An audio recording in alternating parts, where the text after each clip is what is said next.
Khanapur press మిత్రులకి నమస్కారం. పాకాల ఆయకట్టు రైతులతో పాటు నర్సంపేట నియోజకవర్గ ప్రజలందరికీ కూడా సంక్రాంతి పండుగ శుభాకాంక్షలు.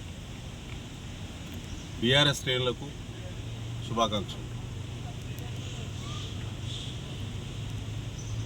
పాకాల ఆయకట్టు రైతుల యొక్క క్షేమాన్ని దృష్టిలో పెట్టుకొని రెండో పంటకు గ్యారంటీగా సకాలంలో గోదావరి జలాలు అందించేటువంటి మహాసంకల్పంలో భాగంగా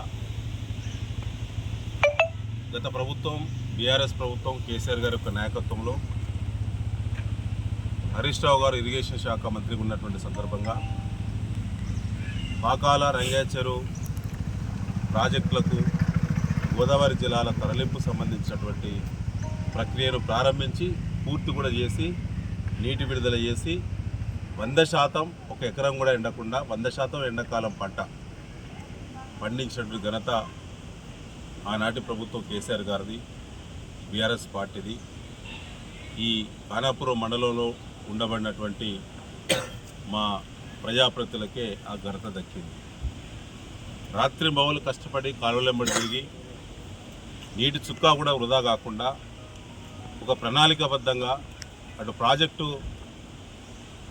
సమ్మక్క సాగర్ నుంచి మొదలుకొంటే భీంగన్పూర్ వరకు, భీంగన్పూర్ నుంచి మొదలుకొంటే రామప్ప వరకు, రామప్ప నుంచి ఇక్కడ పాకాల చెరువు నింపేటువంటి ప్లాను ఏ రోజుకి ఏ మోటార్ ఆన్ చేయాలి, ఎన్ని రోజుల పంట కాలం ఉంది, ఎన్ని రోజులు నీటి వసతి కల్పించాలి, రోజుకి ఎంత వాటర్ ఎవాపరేట్ అయింది, ఎంత వాటరు ఉపయోగంలోకి వస్తుంది, ఎంత వాటరు